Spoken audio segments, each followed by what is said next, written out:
जय हिंद एंड नमस्कार साथियों। जैसा कि आप सभी को पता है, हमारे ऑनरेबल फाइनेंस मिनिस्टर जी ने प्रोजेक्ट एकल अनुबंध लॉन्च करा है 2025 फरवरी में, जो कि 17 फरवरी 2025 को लाइव कर दिया गया था आईस्केट पोर्टल पे, जिसके तहत सभी Indian importers e bond and EBG ICEGATE portal 2.0 पर ही अपना ई बॉन्ड रजिस्टर कर सकते हैं।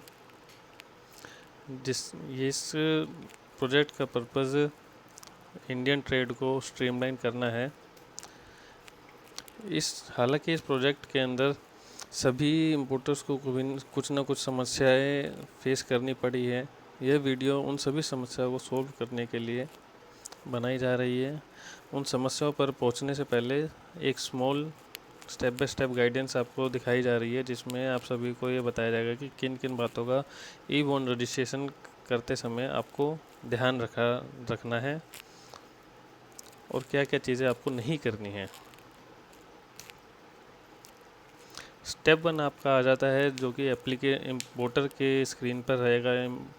एप्लीकेंट को ही फॉलो करना पड़ेगा। इम्पोर्टर को सभी डॉक्यूमेंट्स प्रोवाइड करने हैं अपने बॉन्ड के रिगार्डिंग, अपने जो भी कंसाइनमेंट वो इंपोर्ट करना चाह रहे हैं उसके रिगार्डिंग। और ये बातें ध्यान रखना ज़रूरी है कि वो सारे डॉक्यूमेंट्स सही हों।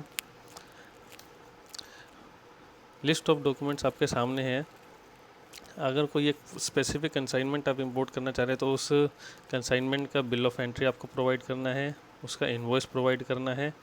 यदि आपका वेयरहाउस में सामान जा रहा है तो इंश्योरेंस सर्टिफिकेट आपको प्रोवाइड करना पड़ेगा और स्पेस सर्टिफिकेट प्रोवाइड करना पड़ेगा, जो कि concerned jurisdictional officer, custom officer attest करके देगा या फिर वेयरहाउस मैनेजर आपको अटेस्ट करके देगा। ऑथराइज सिग्नेटरी का पेन और आधार कार्ड आपको अपलोड करना होगा।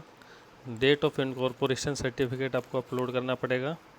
यदि आप एक जनरल बॉन्ड अप्लाई करना चाह रहे हैं जिसके अंदर आप मल्टीपल कंसाइनमेंट्स आप इंपोर्ट करने जाएंगे, तो उस चीज़ को आइडेंटिफाई करने के लिए आप एक काम कर सकते हैं, एक रिक्वेस्ट लेटर साथ में अपलोड कर सकते हैं, जिसमें आपके द्वारा ये बताया जाएगा कि ये एक जनरल बॉन्ड है, इसमें बिल ऑफ एंट्री इनवॉइस की नीड नहीं है।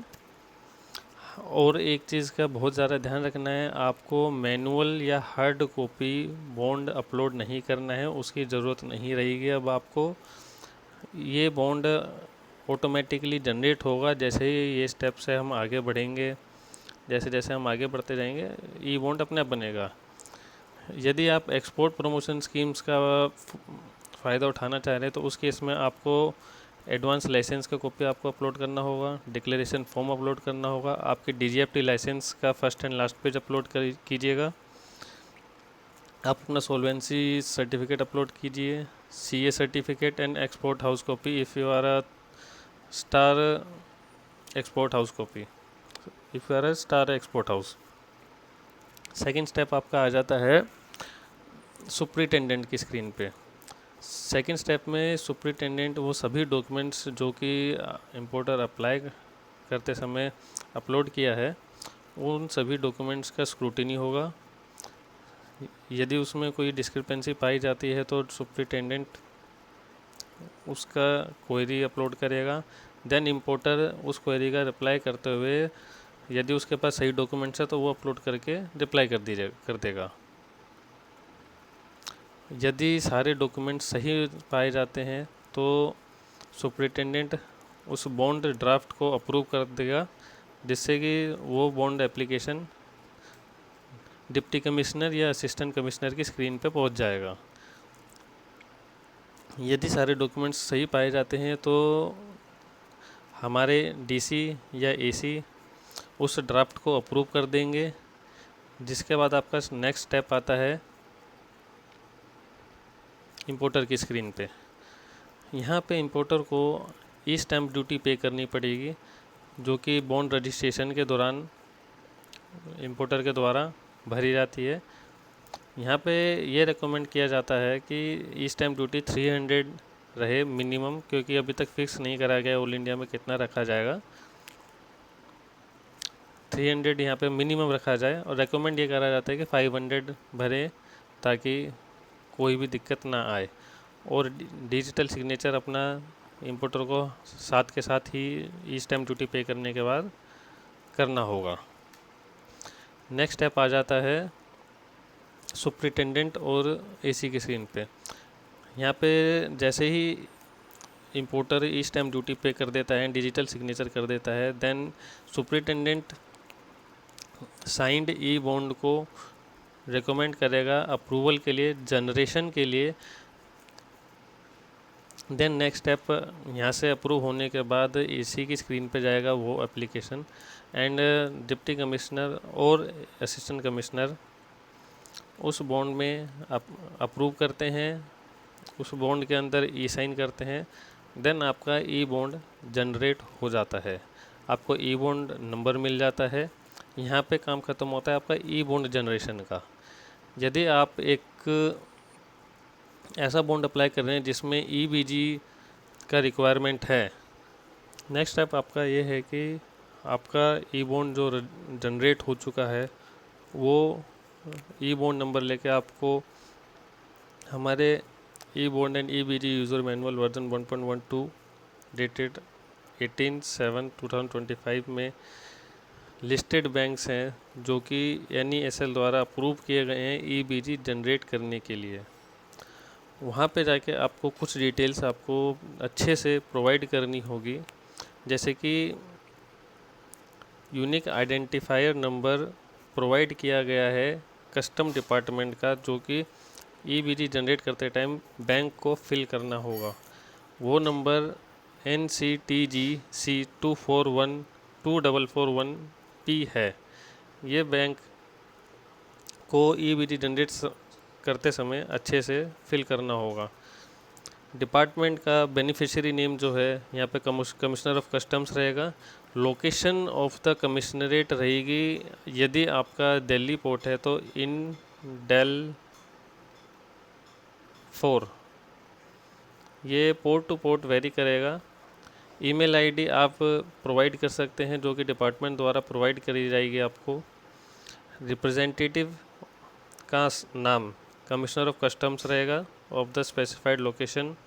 मोबाइल नंबर यहाँ पे ऑप्शनल है, आप दे भी सकते हैं, नहीं भी दे सकते हैं। कॉन्टैक्ट रेफरेंस नंबर, यहाँ पे आपका ई बॉन्ड जो जनरेट हुआ है वो 10 अंकों का नंबर रहता है आपका, वो 10 अंकों का ई बॉन्ड नंबर आपको यहाँ पे प्रोवाइड करना पड़ेगा बैंक को कॉन्टैक्ट रेफरेंस नंबर के तौर पे। उसके बाद सातवीं इन्फॉर्मेशन आपको प्रोवाइड करनी पड़ेगी, जो भी इम्पोर्टर है उसकी IEC नंबर आपको प्रोवाइड करना पड़ेगा इम्पोर्टर को अपना ईबीजी रजिस्ट्रेशन के दौरान। लास्ट चीज़ आपको प्रोवाइड करनी पड़ेगी अपना पैन कार्ड नंबर, कंपनी का पैन कार्ड नंबर, एंटिटी का जो है, ये ध्यान रखिएगा। इसके बाद आपको ईबीजी नंबर बैंक दे देगा। नेक्स्ट स्टेप आपका आ जाता है ईबीजी जो आपको बैंक द्वारा बनाई गई है। ईबीजी नंबर आपको बॉन्ड से किस तरीके से लिंक करना है, यहाँ पे ये मैनुअल के अंदर आपको दिखाया गया है। पैरा 9.1 के अंदर आपको जाना है सर्विसेज सेक्शन के अंदर, ई बॉन्ड एंड देन लिंक ईबीजी पे क्लिक करना है आपको। ईबीजी पे लिंक करने के बाद आपको यहाँ पे बॉन्ड नंबर डालना होगा, सेलेक्ट करना होगा। बॉन्ड कोड आपका बॉन्ड टाइप हो जाता है कि आपका री-एक्सपोर्ट बॉन्ड है, टेस्ट बॉन्ड है, PD बॉन्ड है। उसके तहत यहाँ पे आपको बॉन्ड कोड सेलेक्ट करना होगा। जैसे ही आप बॉन्ड नंबर डालेंगे यहाँ पे बॉन्ड कोड ऑटोमेटिकली पिकअप कर जाएगा, क्योंकि जब जनरेट होता है तो वहीं पे पता सेट हो जाता है ऑटोमेटिकली। यहाँ पे आपको पोर्ट लोकेशन आपको सेलेक्ट करना पड़ेगा। यहाँ पे इंडेल 4 रहेगा यदि आपका इंपोर्ट पोर्ट दिल्ली है। यहाँ पे आपको आपका बॉन्ड का बैलेंस शो कर जाएगा। देन आपको नीचे यहाँ पे आपको दिख रहा होगा सेक्शन बीजी नंबर का। बीजी नंबर आपको यहाँ पे वो डालना है जो आपने बैंक से बनवाई है। यहाँ पे आपने बीजी नंबर डाला, यहाँ पे फैच बीजी डिटेल्स करेंगे आप। यहाँ पे आपकी सारी डिटेल्स आ जाएगी बैंक द्वारा प्रोवाइडेड बीजी की। यहाँ पे आप इसे डाउनलोड भी कर सकते हैं। देन आपको लिंक करना होगा EBG विद ई बॉन्ड, इस बटन पे आपको क्लिक करना होगा। देन आपका bond and BG successfully link हो जाएगा। अब हम आते हैं समस्याओं पे जो कि इंपोर्टर्स द्वारा आमतौर पर फेस की गई है। सबसे पहली समस्या आ जाती है कि ई बॉन्ड रजिस्टर करते टाइम उनको दिक्कत आती है, उन्हें प्रॉब्लम आती है ई साइनिंग की, उन्हें प्रॉब्लम आती है पैन नंबर कई बार उनका मैच नहीं करता है, आधार उनका वैलिडेट नहीं होता है। इसका एक ही कारण है कि आपकी आइसकेट आईडी जो है वो सिंप्लीफाइड है। आपकी आइसगेट आईडी सिंप्लीफाइड नहीं होनी चाहिए, आपकी आइसगेट आईडी होनी चाहिए DSC टाइप की। DSC आइसगेट आईडी आपकी होनी चाहिए, जिससे कि आपके ऊपर आ रही समस्याओं का समाधान हो जाएगा। उसके बाद उनका इशू आता है कि मोबाइल नंबर मिसमैच। ये बहुत ही ज़्यादा आम है, क्योंकि कई बार क्या होता है कि आइसगेट और डिजी लॉकर पे जो नंबर लिंक है, आइसगेट आईडी पे जो नंबर, आइसगेट आईडी बनवाते समय जो नंबर दिया गया था, डिजी लॉकर से जो नंबर लिंक है, वो दोनों अलग हो जाते हैं। क्योंकि पर्सन जो ई बॉन्ड रजिस्टर कर रहा है वो आने वाले समय के लिए, ताकि उसे आसानी हो, वो अपना ही नंबर प्रोवाइड कर देता है, जो कि गलत है। नंबर प्रोवाइड हमें वो करना है जो कि आइसगेट या फिर डिजी लॉकर से लिंक्ड हो। आइसगेट आईडी बनाते समय जो नंबर दिया गया है वही नंबर देना चाहिए आपको ई बॉन्ड रजिस्ट्रेशन के दौरान, जो कि डिजी लॉकर पे भी लिंक होगा सेम नंबर। तो ये ध्यान रखना है कि सभी फील्ड्स में जितने जहाँ जहाँ पे नंबर मांगा जाए आपसे ई बॉन्ड फाइल करते समय, EBG रजिस्ट्रेशन के दौरान आपको सेम नंबर रखना है जो आइसगेट और डिजी लॉकर पे लिंक है। आपको अपना आधार कार्ड, पैन कार्ड अपडेटेड रखना है, डिजी लॉकर से लिंक्ड होना चाहिए, और आपकी अगर कोई KYC पेंडिंग है तो KYC भी कंप्लीट होनी चाहिए। नेक्स्ट आपको दिक्कत आती है EBG को लिंक करने में।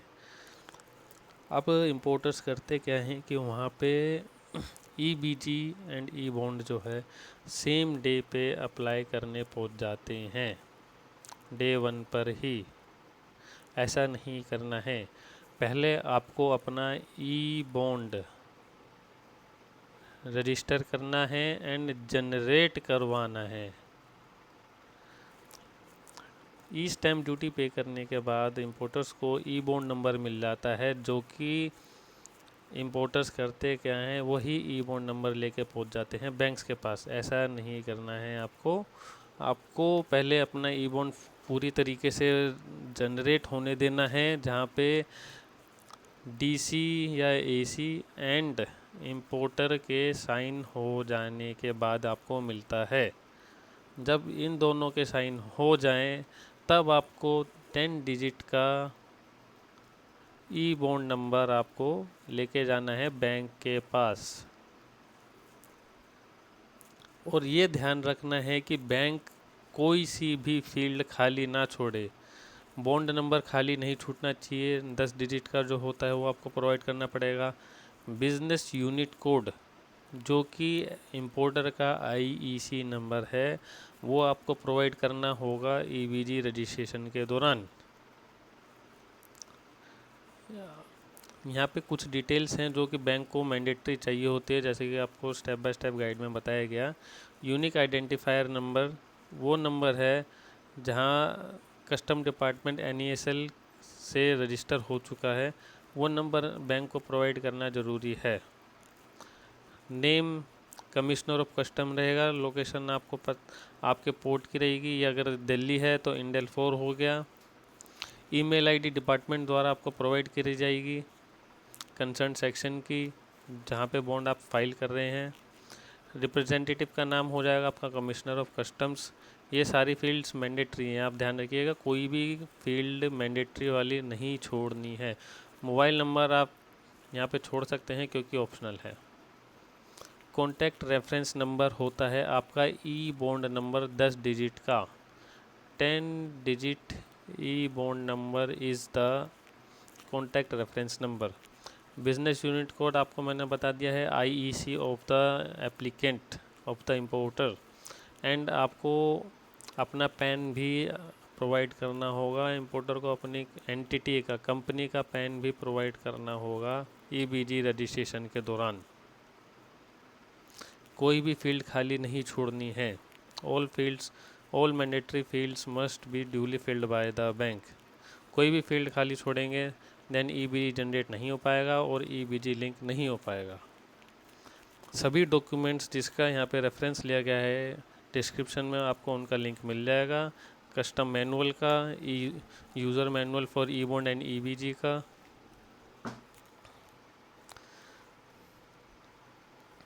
सर्कुलर जो एनईएसएल के द्वारा प्रोवाइड करा गया है 2025 में, 24 जुलाई 2025 को प्रोवाइड करा गया है, जिसके अंदर ये सारी डिटेल्स दी गई हैं। आप इसका स्क्रीनशॉट भी ले सकते हैं एंड लिंक आपको प्रोवाइड करते जाएगा फॉर योर रेफरेंस।